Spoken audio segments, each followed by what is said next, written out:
Today on the Three Gorillas podcast, Joe, Mark, and Greg discuss police who shouldn't be police.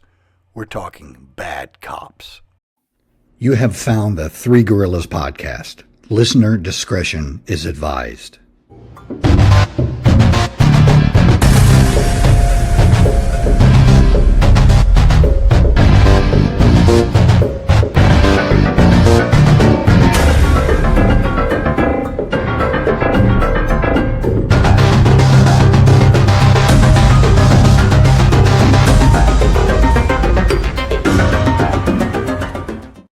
And welcome back to the Three Gorillas podcast. My name is Greg Lawson, and as always, I am here with retired Captain Joe Escribano. How you doing, my friend? How you doing, Greg? I'm doing good. And Major Mark Sawa. What's going on, Mark? Hello, Gregory. Hello, Joe. It's been a busy day. What have y'all been doing? Oh, just working. Just catching. I'm doing the crap that nobody likes to do, which is the paperwork and reading 5 million emails and trying to go ahead and steer these cats in a cattle drive, and it's a monstrosity. I hear you, Mark. I know you can't give us any specifics or anything, but what do you got going on now? What are you doing? We're just catching up, really. If I'm working on a case and things get fast and furious, and I try to apply the lessons learned from it to other cases and try to keep up with my notes, and I never do.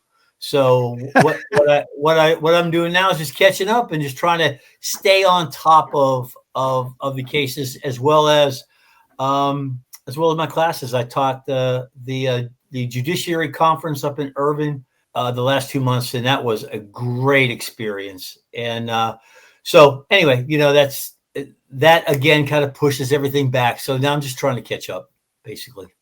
So the judiciary conference, is that all week long? So I still haven't got the gist of it, how the organizational structure, right? But some of the conferences, it's every judge in the state of Texas has to go to a conference or the conference to get their CLEs or something that's tantamount to that. And this is the one that I taught at in April. I think was like 3 days or 4 days or 3.5 days. And this last one in May was 2 days. So I still haven't grasped the whole complexity of it. The minutia.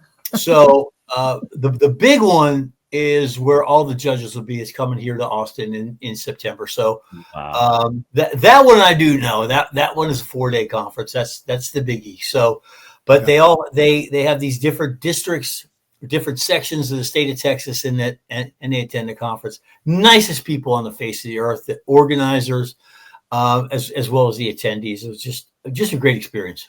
That's cool. I've been to a few. I know y'all have been to a lot more conferences than I have, but I've been to a few, and it's incredibly valuable to get outside of your box, to where you think that you know what you're doing and you're doing everything right, and you go and you watch how other agencies do it. You learn a ton of stuff. Of course, you also see how not to do things, which happens to be the topic of the day: bad cop.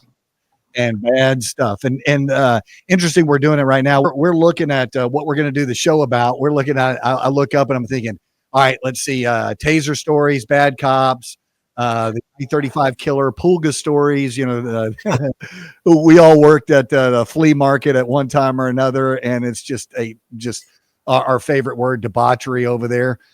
House fires, missing boaters, the incident. I want to do one of these on the incident that changed everything for you.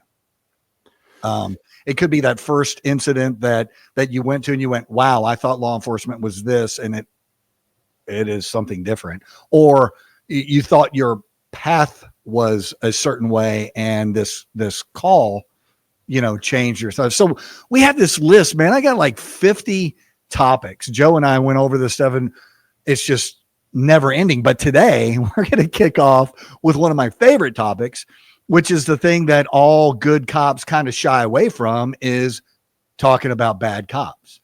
It's like, oh, I don't want to talk bad about somebody. Well, you know what? I don't have a problem with it, because nobody causes more problems for good cops than the bad cops, because of course the media is going to pick up on this stuff and run with it. And then everybody sees us as the bad cop, just like being raised Catholic. First thing all I have to do is say Catholic priest, and you already have, assault in your mind. Yeah. Really? Yeah. I didn't know that. Yeah, You mean like oh yeah. Right. Wow. Or, for me, dentists, I've worked, Wow. because they have that great gas and they can put you under and you don't know what's going on. You wake up, my pants are unbuttoned. What's happening? Where's my shoe? But let's, Karen Reed trial is going on right now. And Mark, I know that you've been following that. And I've been trying not to. That thing is so addictive. I find myself in like a trance going over to the YouTube channels and watching it. But I try not to stay on top of it, but to no avail. It's a really interesting case. This is the second trial, and there weren't a lot of people, seriously disciplined or terminated out of the way that they handled this case. For those of you who don't know, there's a guy named John O'Keefe. He's a cop up in the Massachusetts area. I believe it's Canton. No, he's a Boston cop. He's a Boston cop, but it happened in Canton, Massachusetts, yes. Right? Okay. So John O'Keefe is dating a lady named Karen Reed, and they had a kind of a tumultuous relationship, kind of a, I don't think it was the perfect relationship. I think it was okay. And then it got kind of boring and they're just kind of doing their thing. This trial brings to light that John O'Keefe was, having some involvement with at least one other woman. And then Karen Reed was also having some sexting stuff going on with an ATF agent. That all these people were friends together. They all hang out together. A guy named Brian Higgins. And the night in question, I think there was a confrontation a little bit between Karen and John. John was staying at the house that they all went over to party. They were down, partying at the bars, and they went back to this house, and she ends up leaving.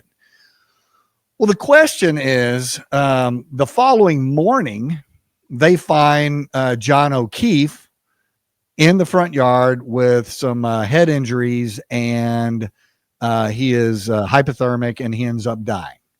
And the idea behind it was maybe Karen Reed, when she was leaving, she ran over him or ran into him, and nobody found him in this front yard. Now, give them the benefit of the doubt. It's there's a lot of snow, and he's out there in the snow. But anyway, she leaves. And then there's all these telephone calls and text messages and stuff that, of course, subsequently in the next few days, all get erased. Right. And in the investigation, it's like, okay, they pull up some texts from the ATF agent to Karen, and they're talking sex on these texts. And John is like right there when they're talking. It was that night. They're doing some stuff. And the odd thing was after Karen left, well, the ATF agent leaves and he goes over to the Canton PD. Now he's been drinking all night, right? But he gets in his car, he drives over to the Canton PD and says he's going to go move patrol cars around or police cars around. Well, there's cameras there. And he doesn't move any cars. He's moving some stuff between some cars. He's like sitting in a car and stuff. And he takes a phone call. When they try to subpoena or do a warrant and get his phone, guess what? His phone has been destroyed. It was actually taken onto a military installation. It was actually smashed and destroyed. And they never recovered the phone. There's multiple. If you have not, those of you who are listening, if you have not followed any of this, this is going to be a blockbuster movie or probably a mini series or something on Netflix, because it is as jacked up as it could possibly be. So the key thing is who was the phone call that he received that night? Why would he go and destroy his phone? It's like Lizzie Borden, killed her or supposedly killed her family. And it's like, all right, well, nobody has any proof. We don't have an eyewitness. We don't have any physical evidence, blah, blah, blah. And they're like, well, what about the dress you were wearing, Lizzie? She goes, oh, I got paint on that, so I burned it in the oven, the kitchen oven. Yeah, it's like Hillary in her cell phone. Same thing. It's like, okay, when you have paint on a garment, you use it next time you go painting. You put it in your clothes that you're gonna do handyman, or you give it away, or you throw it away. When's the last time you took your clothes and stuck it in the oven and burned it? For me, that's like this huge red flag, but it's circumstantial, right? It's not, I can't definitively tie it to something. Have you ever burned anything in the oven? Have you burned something in the oven? You know the mess and the smoke and the debauchery you're going to create? Yeah. Of course, back then, I don't know if she had a coal-fired oven, a wood-fired oven, but still. Pizza making oven. Yeah. Okay. Yeah. Lizzie, when's the last time you burned something? It's the only thing you've ever burned in your whole life. And that right there is circumstantial evidence. We can't physically tie it to the actual act. If we had it, we could, because it had blood all over it. That was the paint she was talking about. It's got this red paint on it, but it's the same thing with Brian Higgins here. What is this odd situation that he felt that he needed to take his phone very far away and destroy this thing, not just turn it in or sell it on eBay or something? So, yeah, Joe. So what was his answer to that, Greg? He testified. Yeah. What was his answer? I'm not going to ruin the story for you, Mark. I'm not going to tell you. Yeah, you're going to have to follow. All of y'all are going to have to follow along. I get follow along to find the whole thing. So they haven't finished that, have they? That's just they're in trial right now. Yeah. Oh my goodness! Wow. Yeah. And who's getting charged with what? So they're trying to paint this whole thing on Karen Read that she hit him while she was drinking, and he laid there in the yard and had a critical injury. But what killed him was the hypothermia and the lack of treating that critical injury.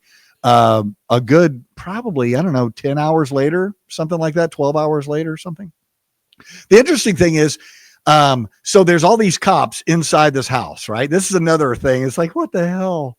There's all these cops inside this house. There's a dead guy outside. Karen Read and some other people come back thinking, well, where is he? We got to go find him. And they find him in the front yard. They call 911. Cops get there. EMS get there. They haul him off. They're working the scene. They never make contact with the cops inside the house. And the cops inside the house never come outside to say, hey, what's going on out here? Yeah.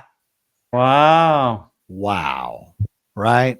So anyway, you got the destroyed phone. You got the flirtation back and forth with this ATF agent and John O'Keefe's girlfriend.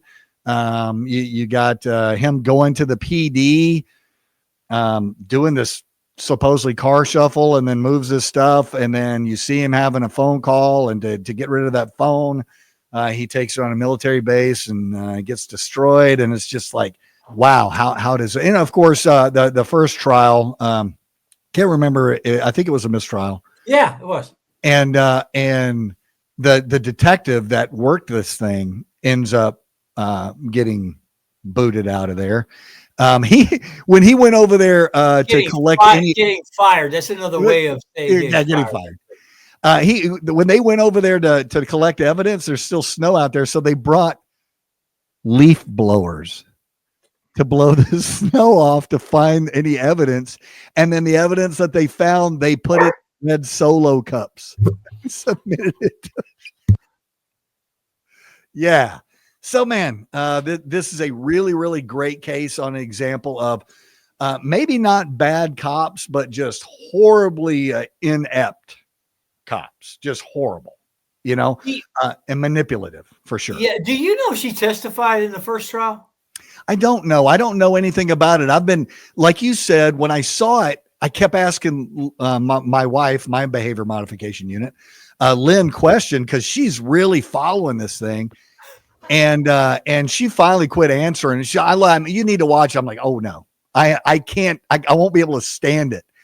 Once it's done, then I'll be able to go back and pick it apart as a good Monday morning quarterback would, but I don't want to be just sitting there just all stressed out watching what the just ridiculous. This is a dead cop, and you're out there with a leaf blower and solo cups collecting evidence. Really? Yeah, but that's not surprising. There's some really, really bad crime scene work that's done. Oh, horrific crime scene work. Across the board. Totally horrific. Totally horrific. So anyway, we've worked, over the last 30 something years, 33, 34, Joe, 67 years.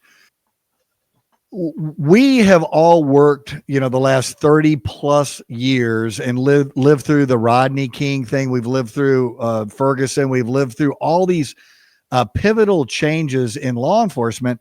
And the key thing to that is a lot of times is either poorly trained cops, inept cops, or bad cops, right? And this this episode is going to be about kind of all of those, but we're going to concentrate more along the bad cops. If we want to mention the good cops that we know, we can do that by name, but let's keep everything else kind of obscure. Yeah, man. Joe, I remember when I first came to work for the sheriff's office, we had some very interesting characters working there. We did. Very interesting characters working there. So I can share something just to start this thing off. So I get hired. They send me out. I've never been to a police academy. And in Texas, at that time, you could work as a cop for a year on a temporary peace officer license. And sometime during that time, they were supposed to send you to the academy to get your license. Well, a lot of these small agencies around here, I know I grew up in Rockdale. Rockdale would do this. They would hire some Joe Blow off the street, put him in a uniform, give him a gun and a badge and a car, tell him to go take calls. Here's a book to read. You can look stuff up. And they would use them and pay them like $5-7 an hour with the promise that they're going to send them to the academy.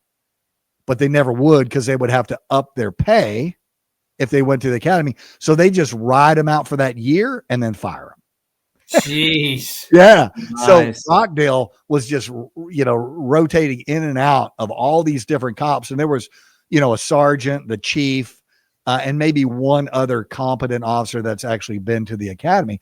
Well, when I get hired at Travis County Academy or Travis County Sheriff's Office, it's kind of the same thing. And I think I worked on the street for about 2 or 3 months before they sent me to the academy. Now, the Travis County Sheriff's Office was wrapped pretty tight back then. They were doing the right thing. They were doing the best they could with a little bit of money that we had. But I had this particular FTO. I won't use his name. He's still alive. He's a funny guy, but wow.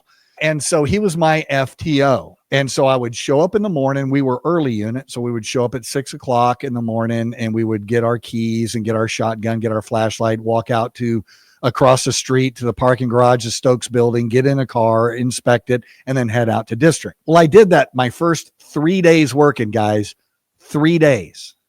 My fourth day, I showed up. P.O. Martinez is sitting at the desk, and he's got a brand new shotgun, a brand new set of keys, and a brand new flashlight sitting there waiting for the early deputy. Well, I show up, and my FTO calls in sick.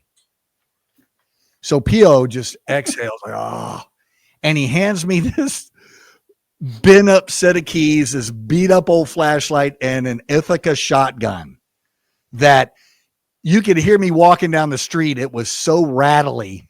It was just a piece of junk. He goes, go get in your car, head north to Breaker Lane and 35, hang out right around there. We'll call you if we need you.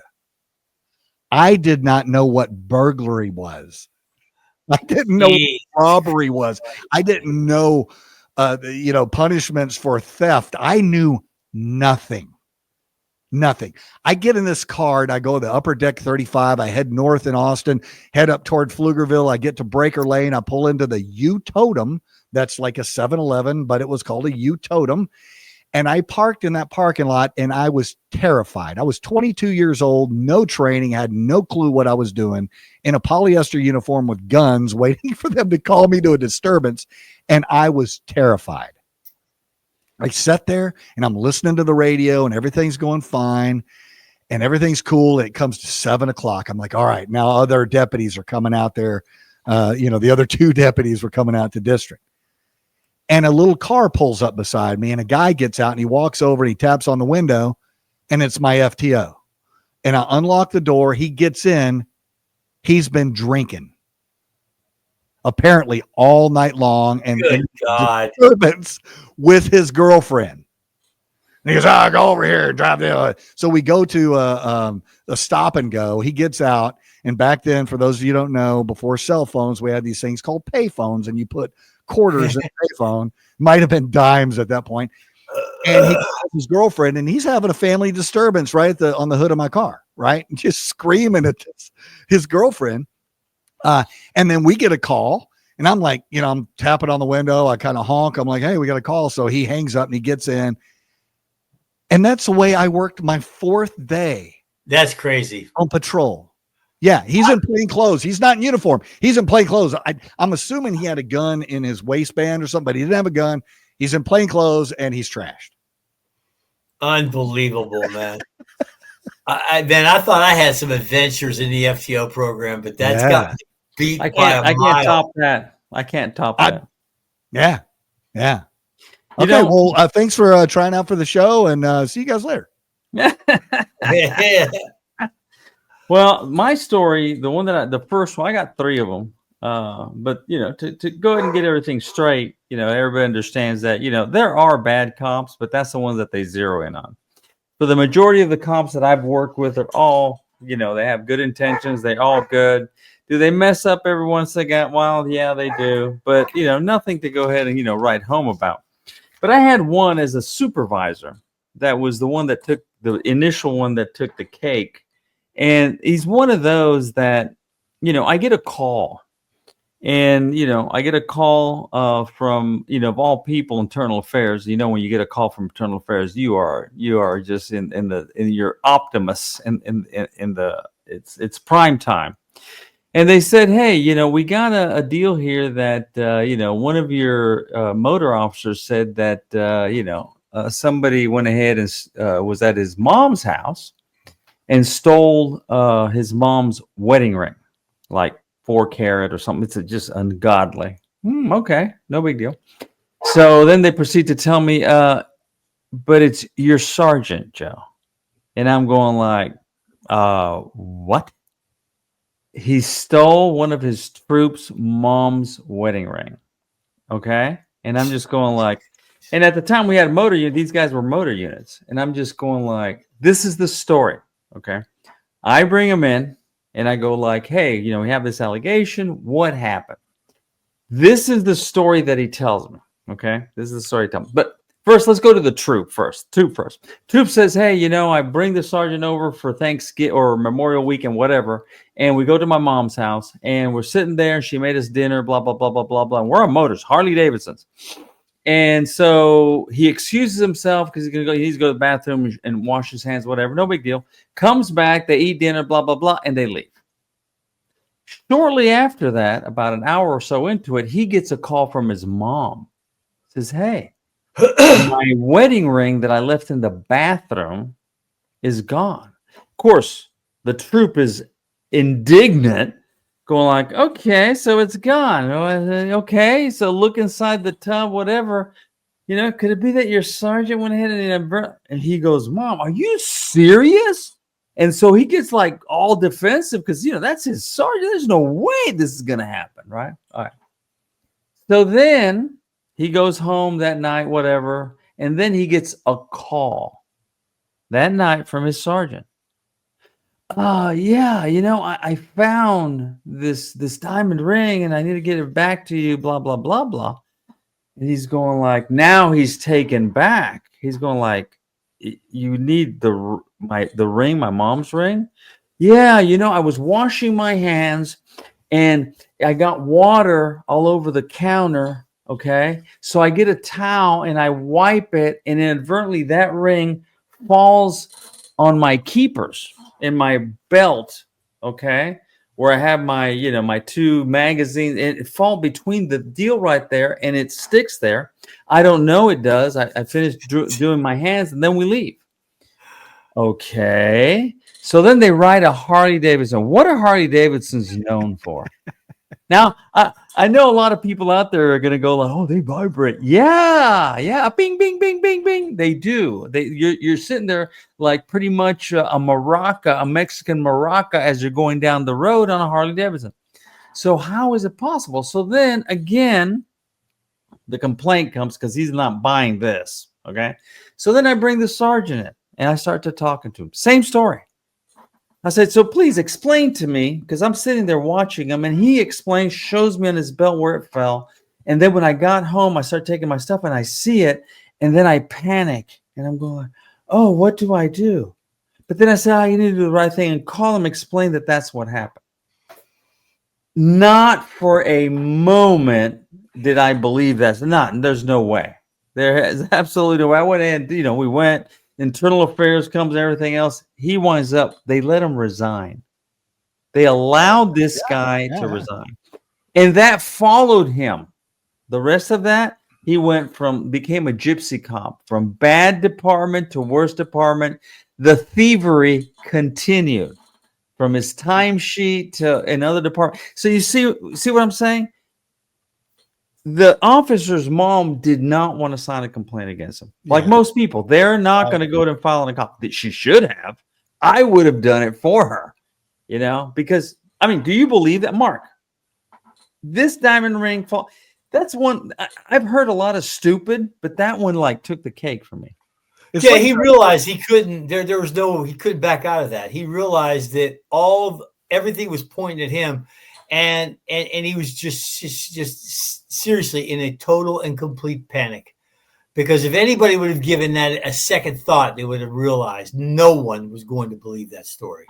And the thing about it, I think that, and I know who you're talking about, I think that he generally had a good reputation, right? People liked him for the most part.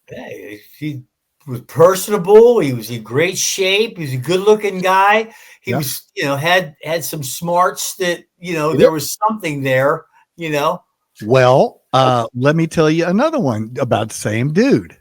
I'm helping. I get a friend of mine. He calls me up and he's like, hey, I need to move. And can you come help me move? And you guys know this guy. I'm not going to drop any names on this, but he used to be a lieutenant at the sheriff's office. And I had helped him move, I think, twice. And the third time, he was an MMA fighter, right? Actually, Mark, didn't you help him move? I did. Yeah, you helped him move too. I did. So, he calls me up and says, can we do that? So I show up at his house. He goes, yeah, show up around 9 o'clock or so. I show up at his house. He's still in his robe. And I'm like, oh, okay. What are we going to do? He goes, oh, well, I got a bunch of boxes here. They hadn't packed up anything. Nothing in his house was packed up, right? Well, the cop that we're talking about shows up to help as well. He's very helpful, very strong guy, like you said, good shape. And the cop that I'm helping move opens up his safe and starts pulling all his guns out. He pulls all his guns out, unloads them, and then sets them on the counter. The bad cop we're talking about comes walking up and picks up a revolver. It's a 22 8-shot revolver, points it right at my chest and goes click, click, click, click, click, click, click, click. And I snatched that thing out of his hand and screamed at him. And he goes, I thought that was a toy gun. I thought that was his kid's gun, because it did. It looked like a toy gun. It was a little bitty Jesus junk Christ. 8-shot 22 revolver. So the individual that we're talking about has worse awareness than I do. If that says anything, it's like this guy makes worse decision than Lawson does. Yeah. Something, right? Unbelievable. Talking about bad decisions. When you go on surveillance, okay, and you're doing a surveillance, okay, there are certain rules that you follow in the surveillance. You are there to surveil a target. Right. Well, this certain person was going on surveillance, okay, And he so happened, since he was the head of the CID unit, the criminal investigation unit, he was a lieutenant at the time. So he decides to take a intern with him, a female intern. Okay.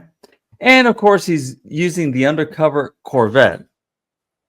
And he goes to the surveillance. He's surveilling this location. They go and they're doing the surveillance. But instead of doing the surveillance, okay, he buys like a 6-pack of beer.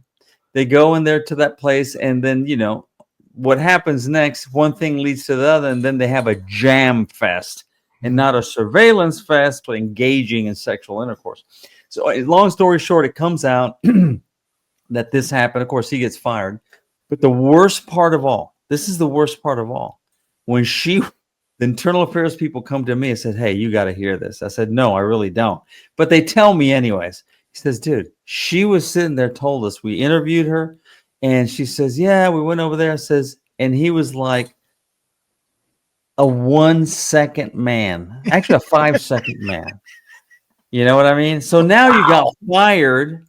Your sexual prowess, I mean, that should have been your deepest, darkest moment as a stud. Instead, oh my God. Yeah, he got fired. But again, in the surveillance, this is the stupidity of people in our profession that do stupid crap. And that's, you know, that's just one of them. And just like my old boss, FTO used to tell me, says, Joe, you know, that badge will get you poontang, but that poontang will get that badge. And there's no bigger story. How many people have we seen, Mark, that have fallen on their sword time and time again? Oh, yeah. Just the decision-making matrix here is just unbelievable how stupid they are.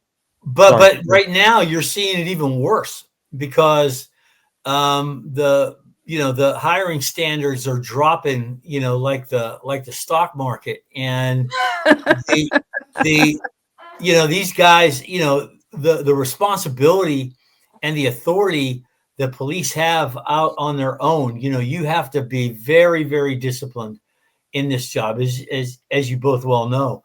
And, you know, you're seeing these, there was just a case, I'm trying to remember the agency, where a gal had crashed her car. She was drunk driving. An officer was investigating the case. An off-duty officer with the same agency pulled up. It was somewhere in Georgia. An off-duty officer pulled up, and they offered, instead of taking her to jail, to take her to a hotel where she could sleep it off. The off-duty officer was in the hotel with her, had sex with her. The other officer was there for 5 minutes. They covered up the DWI collision. They covered up the fact that the other officer had sex with her in the hotel room, and now they're both charged with a crime. So this just happened just this past weekend, as a matter of fact. So you're just seeing these case after case after case, because, you know, they're dropping these hiring standards, and you know, it's not just somebody with a history that is being hired, but it's somebody through the meticulousness of a hiring standard, where you try to pinpoint those character flaws. That's not being done now. Now they just ask a question on an interview, and whatever your answer is, they just move right on. There's no follow-up to the question. And basically the interview questions for many agencies are just check that box. It's just check the box. We asked the question.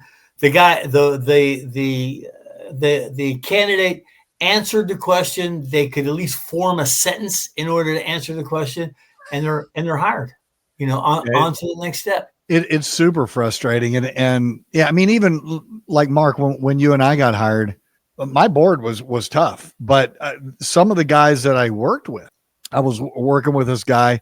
Him and I were working security off-duty job down at University of Texas for one of the big games. And we had a intersection that we had to watch. And it was kind of a T intersection. And we had cones across that T intersection. Well, behind us, where people are not supposed to drive, are paid parking, and you have a slot, and you've paid the city or the university to park in that spot. Well, a guy comes pulling up. He's on a motorcycle, so he can pull right between the cones and park right in his spot right there. Well, this officer that I'm working at is like, no, this road's closed. The guy's like, no, that's my parking spot right there. You know, A240. Well, you got to pull around. So he's going to make him, you know, drive 3 blocks up, 4 blocks over, 3 blocks back. No problem solving skill whatsoever. No, none. And I'm like, dude, his parking spot's right there. He's got a motorcycle. He goes, no, they can't come through here. They're not allowed to come through here. And I'm like, we're directing and regulating the flow of traffic here. We can do whatever we want to. No, I was told that nobody comes through here, so nobody comes through here. Well, this guy on the motorcycle is like, screw you, you know, hick, and pulls through the little cones, drives his motorcycle around, pulls around, and this cop that I'm working with starts chasing him on foot. He's chasing him down the street. And I'm standing there going, what is going on? And it's hot. It's like 110 degrees out. It's really hot. Jesus. I remember that because I was under the tree. I wasn't even in the intersection. I was standing over at the corner under the tree. And he takes off running after this guy. Well, the guy gets over to his parking spot, turns off his motorcycle, pulls his keys, puts it on a stand, and takes off running back toward me because he's got to go to class, right?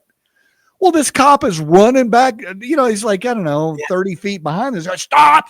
You know, he's running after him. And they both run by me, and they start running down the street. I never see him again. He's working with me on an off-duty job. He just disappears for the rest of the 8 hours. I don't know where he went.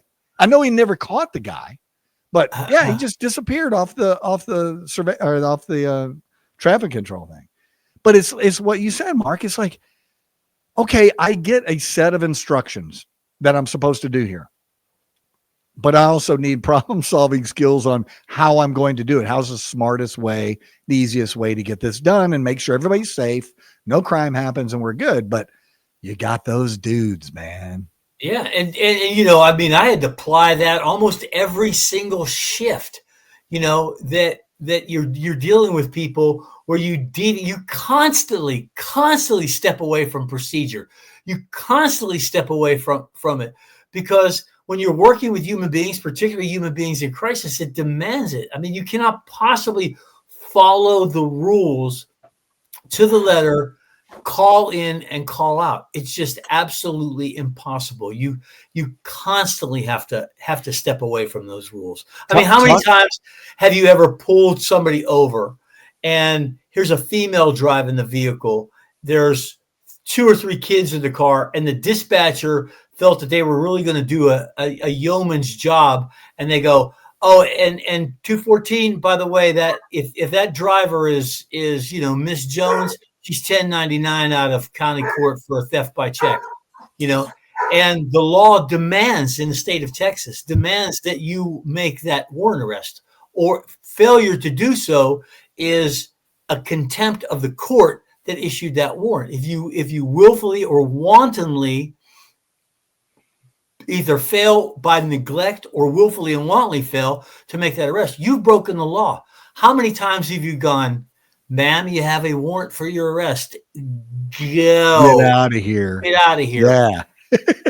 Because it's not worth, you know, you can't do it. You're just going to be there, you know, you're going to be stuck with that person. It's not the end of justice. Justice has its own definition, and it goes by case.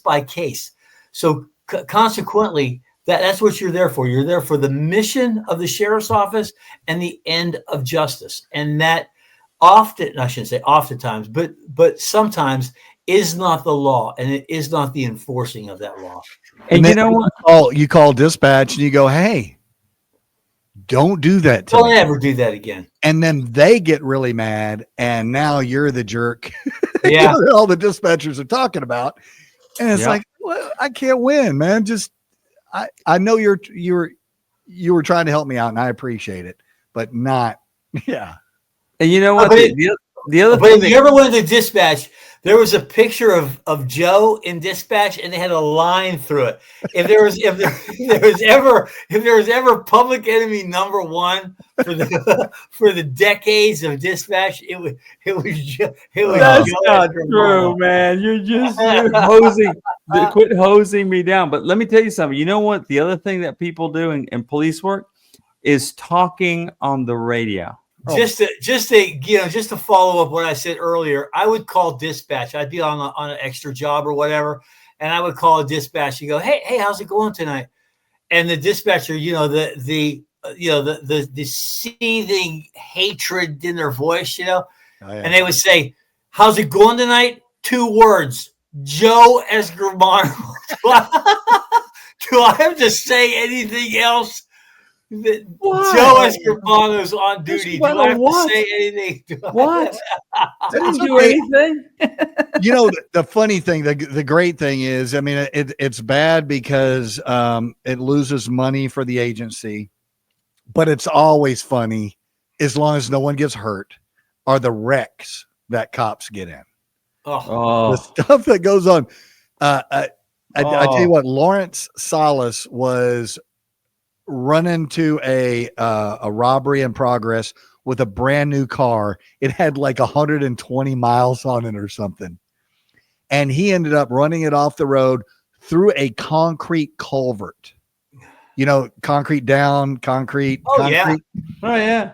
He ran it through that and it went up in the air and then landed back on its trunk and crushed the trunk down, and it stayed standing up. And Captain Odom came out there, and he's standing there looking at the car. It's brand new. And Salas is standing there, and he looks over at Salas. He goes, "So, think we can fix it?" Salas like, yes, sir. I believe we can. That thing was. Got some friends over here. It was bent in half from hitting that thing. But that's not bad cops. We're not. That's not bad cops. They call it an accident. That's why they call it. You know what? They don't like back in the day. My first car, they gave me my first car, and then they send me to this one parking lot like you. But I had already taken the training, and you know how they have these plate glass windows, and normally you'll have like a curve. Well, this one didn't have. It was flat. So I turned around. It was night shift. I hit in the reverse to go ahead and, back up a little bit to watch, some store or whatever. When I did, I felt a clink. I hit something. I stop. I get out of my patrol car, and these are 2 beautiful plate glass windows in this business. And all of a sudden they went all the way down. I'm a rookie. I'm standing there like this. And the first thing that you think of, okay, I'll leave. Yeah, jump in the car and and then leave. I'll come back. Hey, I just came back and I see that this is. No, I didn't. My sergeant shows up and he looked at me and says, "You know what? For the next, because this is the start of the shift, see, for the next 7 hours, you're going to be sitting here. Yeah, we'll take your calls and everything, but you're going to be sitting here until the people get here next day so they can take care of that, and we're going to pay for it. But you get to sit there." I got to sit there for 7 hours like this, like a drone, sitting there going and watching people go by, calls for service, and I was just stuck there, just having to relive that. The guys on the shift were brutal. Always. The brutality after that. The beating that I took. You know what? It's even worse than that. Remember the dude that went ahead and arrested the stripper? Can we talk about that one? No, I don't remember that. Nor do I. Mark, the officer arrests. No, she was smoking dope, whatever. Brings her back because I got to go to this one. Brings her back to the car, puts her in the car, right? You know that little window that we had? He left it open. She slips her cuffs, jumps in the front of the patrol car. Oh, yeah. And takes off with his patrol car. Now, this is so funny because in the video you see she's taking off and the officer still has his mic, which is attached to the car because you can hear, because it's the mic for the camera, and you can hear him running going, "Oh, goddamn. Oh, goddamn. Oh, goddamn." And she's leaving, right? And he stops, realizing that he is just completely and utterly, the minute you realize that you know what? She turns around, 183 comes back, and you see him standing like that, watching her go by. And he watches her go by. Best. And then he calls in, hey, somebody took my money. And I'm on the radio. I'm on the other side. Somebody took your patrol car. And he had an officer with him, by the way. When that happened, the other officer left him. He left. Oh, yeah, we found her because you have GPS, blah blah blah blah blah, Still, and everything else. This isn't bad cops. That's just stuff that happens. Ignorant cop, but yeah, I know. Right? It It's was just funny. I figured you turned your back for just a second. You don't expect somebody to do something. All of a sudden, it just cascades in on you, right? took his car. Yeah. He could have saved Oh. 1,000 kids in an elementary school, but I'm telling you, the guys on the shift, oh, they were bringing Barbie cars with a Barbie in it, with a patrol, or a Barbie sticking out of a patrol. Oh, it was brutal. It was, and I told him when I came to pick him up, he's standing like this. He gets in my car and he starts to talk, and I went like this. No, I don't want to hear it. I took him where the car was at. His sergeant was there. You know who I can't tell you the name of the sergeant. Yeah, he already retired, Sergeant Strawn. Huh. And you know how Strawn was, man, because he's gonna have to do the paperwork. I said, get out of my car and go talk to your sergeant. I don't want to hear it. He gets out of the car, goes over there, and as I'm leaving, I can see that. Hey, the sergeant's like this in his face. Yeah. He's like this. It was brutal. Brutal. What needed to be done. Well, yeah. But the thing about it is stuff like that doesn't make the news out of incompetence or bad training or true felonious acts, right? True. Malice. You can sum got it up by just simply malice. Yeah. Mark, you worked with this guy back in the 86, 80. Oh, actually, all of us did, Patty. It was raining one night, and there's an alarm call. And Patty clicks on the alarm call and goes to the place. And it's a Oriental carpet sales place. Oriental carpets, they could be a couple of $100 to $50,000, right? Well, it was over on I believe it was on Anderson Mill, and in a shopping center over there. And Patty goes over there and doesn't get out of his car. He drives around, doesn't see doors open, doesn't see a broken window or anything, and clears the call. He leaves. 20 minutes later, alarm goes back off. He goes back over there, does the same thing again, and clears it and leaves. Well, we didn't have any GPS trackers or anything back then, and I jumped his call. I snuck in behind him after he left and went wherever he went. I went over there, and there was a ladder on the back of the building. And there was a pile of Oriental carpets laying in the alley, soaking wet. Yeah. These guys had gotten a ladder and gone up onto the roof and broke in through a skylight, just like Mission Impossible, and went down there and was getting all the stuff out of there like that. That's why you didn't see any doors open or any broken windows or anything. But the only reason he missed that is because he just didn't get out of his car and go look. And that's not necessarily a bad cop, right? That's just incompetence. Lazy. It's lazy. No. But you know what? The better story of that is I'm working. I'm out back in the day, the Jonestown area, and I get a call from somebody at the scene that they're using the officer's radio. You need to come over here. One of your officers is hurt. So they're calling EMS. Who is it? Patty. I'm hauling ass up there. I get there, EMS. He is from head to toe ripped. He went through a barbed wire fence, branches. I think he's chasing somebody, fighting somebody. So he's laying there like this, in the fetal position. The EMS is tending to him. And I look at the guy and said, so what happened? Well, we had this horse that was out here, and he went ahead and got this piece of rope that he had in the car. It was a dog chain. Okay, whatever. And he puts it around the horse's neck. And no, he had it tied to his hand. And that thing took off with him. He said it was bouncing all the way through. So almost killed him. I was on the other side. I was in Manor, and I'm driving along, very quiet, nothing going on. I'm out in the country. There's cows, there's grass. It's a beautiful day. And I hear, help. I don't know. And then I hear, help. And I stopped my car, put it in park, turned the engine off. And I'm like, and then what you just said, one of your officers is hurt on the radio. That was this call, right? And right before you got there, EMS got there, whatever, and he got back on the radio and said, 218, I think my leg's broke. I remember saying that. I was like, yeah, it completely obliterated them. yeah. And I'm just going like, what are you I went and doing? talked like a week later. I went and talked to the lady that loaned him her dog chain. He took a dog You're going to get chain and a clipped it on there 1,500-pound and wrapped it around his wrist. And that horse took off and rodeoed him for about a quarter mile. Golly. Let me tell you something. I used to rodeo, and I'm telling you, Mark knows I rodeo. You know I rodeo. I rode barebacks and bulls, and I am telling you, no. No. You're just not going to win.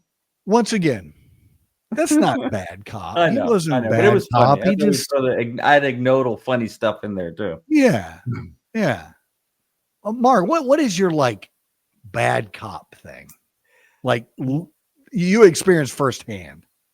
Oh man, that's a tough one. We've had very few at the sheriff's office, We really have, but we have a couple of them that have done some really ignorant stuff. We had an officer that worked and if you listen to and you follow administrative type investigations, and in my period of time as a command staff member, trying to keep up on trends and investigative techniques and best industry standards and best practices regarding how to conduct internal investigations. If you follow that and try to stay on top of what the most prevalent internal investigations is, one of the biggies in almost any agency in the country is a DARE program or a Explorer program. I know exactly what you're talking about. And these kids are some of the most vulnerable kids there are in those programs, because they want to assimilate into that culture, into that law enforcement culture. They want to they pour their heart and soul into that. And there's been many times, and it happened at the Travis County Sheriff's Office. Oh yes, it did. Where a deputy or an officer takes advantage of these kids and is probably in that position solely to do that, like any other child predator does. So the worst I can think of is that officer that was involved in the DARE program and the one that was a predator towards those little boys, and which is, it's almost inexplicable to say that anybody that would be in that position of authority would use that authority to be a predator on any child. But I shouldn't say it's especially bad, but it is for a man on a little boy. Could you imagine the trauma that a little boy would experience in a situation like that, to where they had a trusted person, a police officer wearing a badge and a uniform each and every day, that would then, use that of authority to prey on them. But Mark, you went to Catholic school, so you know how it goes, man. I didn't know any. I mean, I never knew of any kid that was that fell prey. Kidding. No, I'm kidding. No, it's just because we get a bad rap because you and I we'll have Catholic school stories, the brutality that we went through on that. So, well, I know that that is not an isolated incident. That's happened several times. It's happened, allegations of that has happened recently, and it's across the nation. One of the things, this is another one of those things that I always liked this guy, Jamie Balasia. Always like likable guy. Yeah. He's a likable guy. And, you follow his career, and it's like, all right, well, would this have happened anyway? Or did the fact of the lack of supervision while working undercover in organized crime or narcotics or whatever he was working in culminate in his doing drugs and, getting addicted, and then, allegations of him selling drugs and going to other towns in police vehicles to pick up drugs and things like that. Those allegations all culminated into his firing, and then, a year or so of him appealing that, and then coming back and saying, look, you work in organized crime back in the 80s, and you're in a house with a bunch of drug dealers by yourself, and you're going to try to buy some from them so that you can then charge them with dealing. And they're standing there and they set you up a line of coke. Go ahead and do it. And you refuse to, and they go, no, I think you need to do that, because they're trying to get you to prove that you're not a cop. So you do a line of coke, and all of a sudden they keep you in this unit for 2 years, 4 years, 6 years, 7 years. And none of your supervisors ever thought about, hey man, how much coke are you doing? What is all this happening?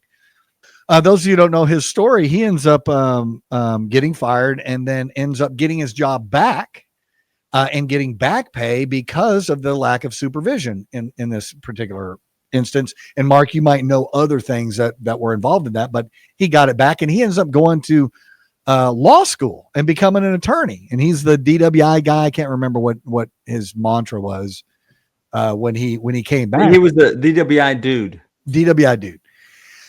And I used to see him all the time when I was out in Manor at Cafe 290 eating. And he is in federal prison right now. Yeah, great story, man. If you ever want to read that story, it's a great story.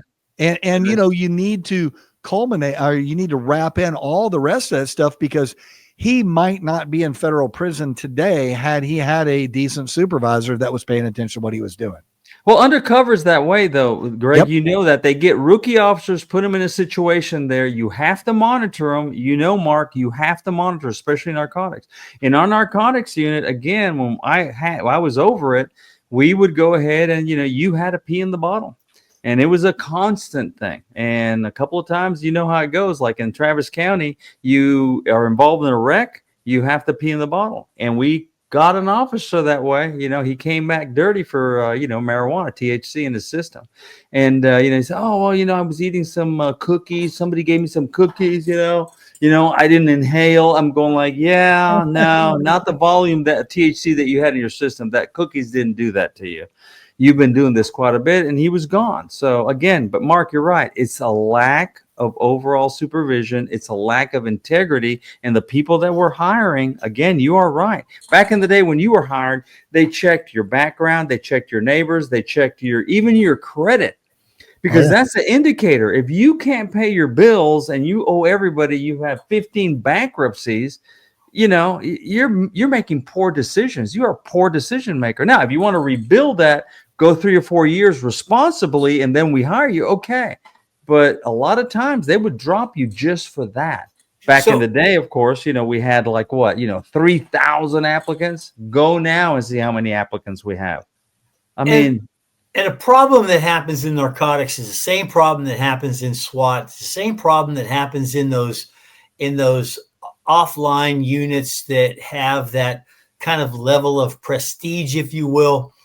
What happens is when these folks are in there, there's a lot of that A-type personality, and they're the leaders within the group.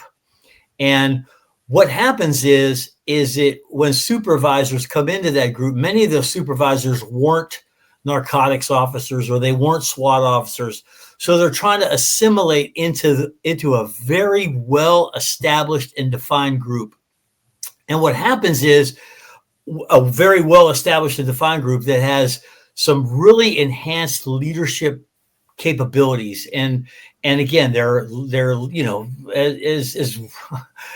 was a member of the SWAT team. I was a sergeant over the SWAT team. I was a lieutenant over the SWAT team. And each and every time there's the little fiefdoms, the little groups of people, that vie for, it enhanced prestige and visibility within that group. And if a sergeant comes in there that's never been part of the SWAT team, that they're always trying to establish themselves. And what happens is many times and it goes for lieutenants as well, is that the leadership within the team bowls them over because they don't have that level of personality. They don't have that level of confidence and skill and training and understanding and knowledge regarding supervision, and the leadership within the team bowls them over, and all of a sudden they're answering to the leadership within the team, and that's what happens in those units.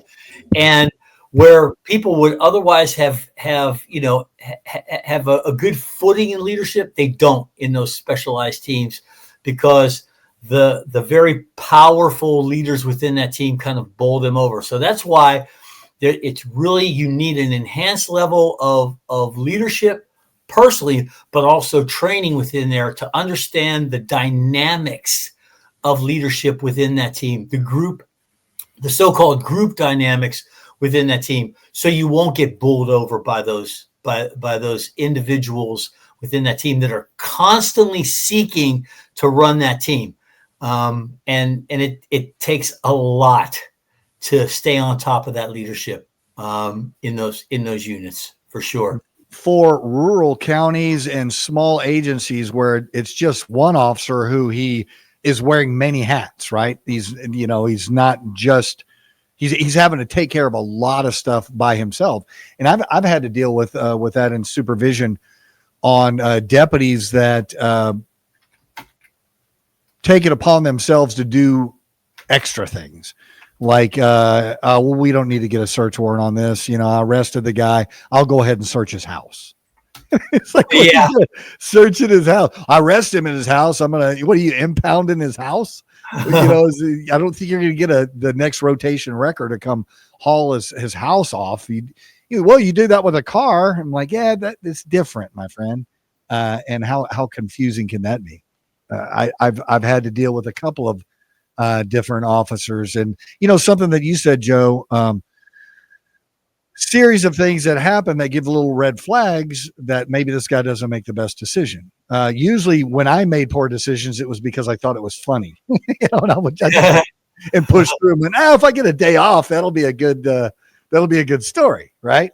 Well, we had a kid. He seemed to be smart. He seemed to be a hard worker.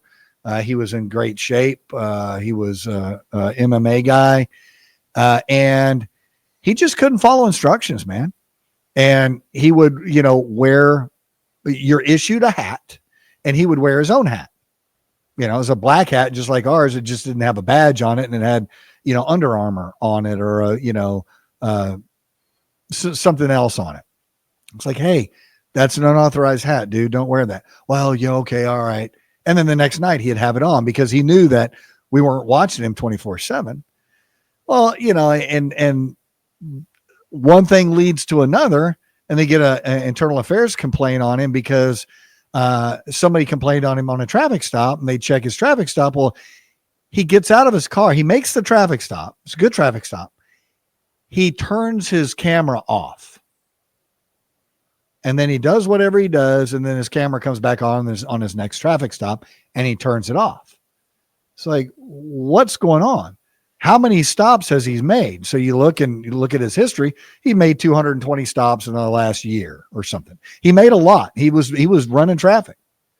Not a single citation on any of that stuff, and was not doing his racial profiling reporting, which is what, $1,500 a violation, something like that? Yeah. It's a crime each and every time. Every time. And so the agency is responsible for that, and he is criminally responsible for that. The supervisor is responsible for that. This comes out, and it's like, dude, this is a federal mandate. This is not something you can do when you want to. You have to do it every time. And during this investigation, one thing that came out is somebody filmed him. I think it was at like Starbucks or something. He was in Starbucks, and he was wearing some yellow Converse tennis shoes in uniform or something like that. I mean, it's something crazy. Sounds like me. Something. And his excuse was, well, my boots got wet. And so I took my boots off and I put these, like, why are you carrying your Converse around in your patrol car? I'm confused. Well, it was in my gym bag or whatever it was, just excuse after excuse. And people say, well, that's not a big deal. It's a little thing. Like today, a 22-year-old person generally across the board would probably say that's not a big deal. But it's a broken windows theory, right? It's the little things that they get away with, and it gets worse and it gets worse and it gets worse. And pretty soon you have downtown Detroit, 30,000 buildings. Nobody's living in there. All the windows are busted out, nothing but graffiti everywhere. You have to wrap that stuff quickly, and it needs to be a red flag when you have very simple policies and procedures that people just cannot follow. It's like, all right, well, if you can't follow this, you're not going to be able to follow the big one. I don't know, Joe. What else do you think? I think that also the other thing you have to think about too, you have civil service in play, you have arbitration, and you have all these other things too that sometimes supervisors, oh, well, am I going to do this? Well, yeah. If you have to fire somebody, Mark, how many times did we recommend terminations and we got overturned? Okay, great. But I did my job. You needed to go. But people knew where they stood with Mark.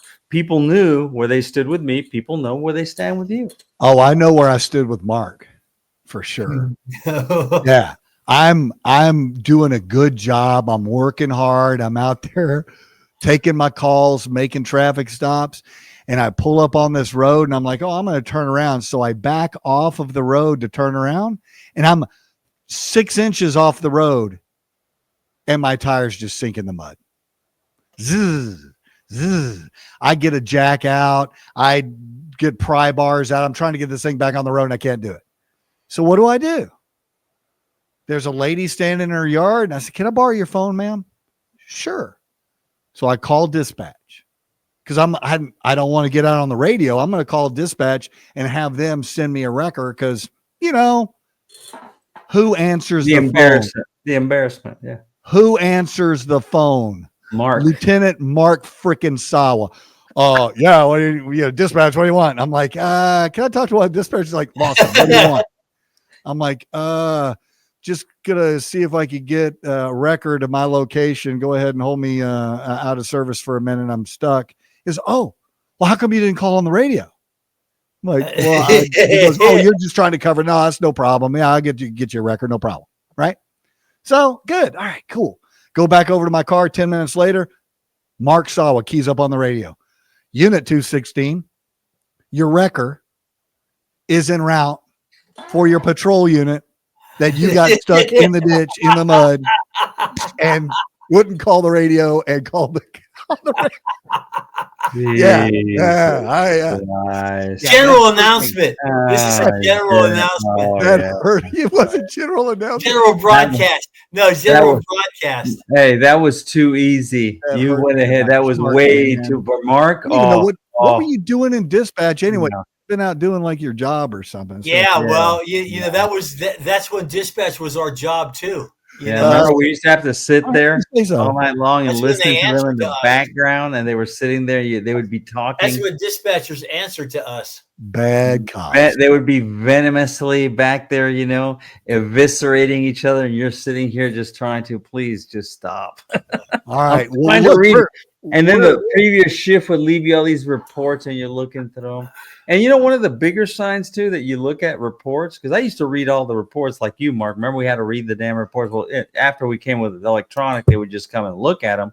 But I would read all of them, and that would be a telltale sign for me. One of the biggest things that an officer gets to a burglary. I'm gonna let the cat out of the bag. Officer gets to the burglary, finishes the report, comes back, and then he writes something to the effect, "Oh yeah, I looked around and." Yeah, just, there was no prints available because of the surface. It was too rough. 10-854 checked. Okay, they'd be out of there. They didn't even try. Wow. I've gone to Burley after an officer did that, went over there. You could clearly in the window see a palm print that, what? Stevie Wonder could have seen it a mile away. And there they were. And you look at this report, reading through them. Oh, so often. And then report after report after that. Oh, yeah, no prints were available. No prints were available. I'm going like, yeah. So we have gone over an hour, I think. And I think we have a lot more. But, Mark, do you have anything that you would like to share with our Three Gorillas podcast audience that would be like a wrap up kind of bad cop case. Not incompetent cop, but just bad cop case, man. Like I said, the only real bad cop case. We talked about the guy stealing the other officer's mom's ring. It doesn't get too much worse than that until you have a dare officer that violates the most trusted relationship that they could possibly foster as a law enforcement officer, caring for someone else's child, and then using their position to victimize. And Mark, what happens to him when he goes to prison? Because he doesn't belong to the criminals and he doesn't belong to the cops. Well, that particular individual didn't go. No, he sure was did. Escorted out of the building and allowed to resign. Yeah, that's. However, I will bring up one recently that was raping his stepdaughter.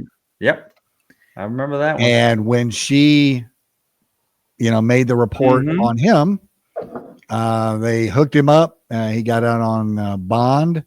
They put an ankle monitor on him, and he ended up going back to court. The moment that they got that ankle monitor off, he went over and killed that girl, killed her mom, which would be his ex-wife, and the girl's boyfriend. Yep, and he worked for me. Yeah. And he is in prison now, and I'm assuming that they're doing whatever they do in prison for people that rape their stepchildren and kill the family. Well, then maybe he should be on death row. I was about to say he should be on death row. Maybe he may be on death row. They didn't put him on death row. He didn't get death. They didn't give him death row. No, not in Travis County, right? Yeah. No. Wow. So any last words before because we could do this. I think we could do this for another 3 or 4 hours. It's all good, brother. It's all good. No, I'm good. It's all good, man. It's always good being with you guys, man. I get some insights here, especially Mark when he turns around and he just like sitting there in waiting. He was in waiting when you came over there. He said, "Hey, can I get a record?" What? Oh yeah. What? Oh yeah! General announcement. Everybody, put the marker on the radio. Lawson's Records coming to get him because he got stuck. So for what it's worth, those of you who are listening, you can send us some emails and your thoughts as far as what you like, what you don't like, and also what you would like for us to cover. We have a lot of different ideas. Like I said, I read some of them at the beginning of the show. We could talk about the yogurt shop murders. I'd actually like to bring on a couple of APD officers that I know that did some work with those. Narcotics hits and misses. We could talk about stories from Hippie Hollow. We're gonna cover special investigations like Kitty Acres. I think we've mentioned Kitty Acres a couple of times, and it's not there anymore. It's not there anymore. You have intimate information on, but I'm traumatized. Me and my kids were traumatized. It's true. It's one of those crazy stories that you just go, really? Did that really happen? So I encourage you guys to interact with us. Tell us what you want to hear, what you want to talk about. And that's today's show. If you would like to see more, you can find us on Podbean, Apple Podcasts, Spotify, YouTube, Amazon, US and UK, Pocket Cast, and a whole lot more. On behalf of Captain Joe Escribano, retired, and Major Mark Sawa, retired, we will see you in the next episode. Thank you very much. Have a good one.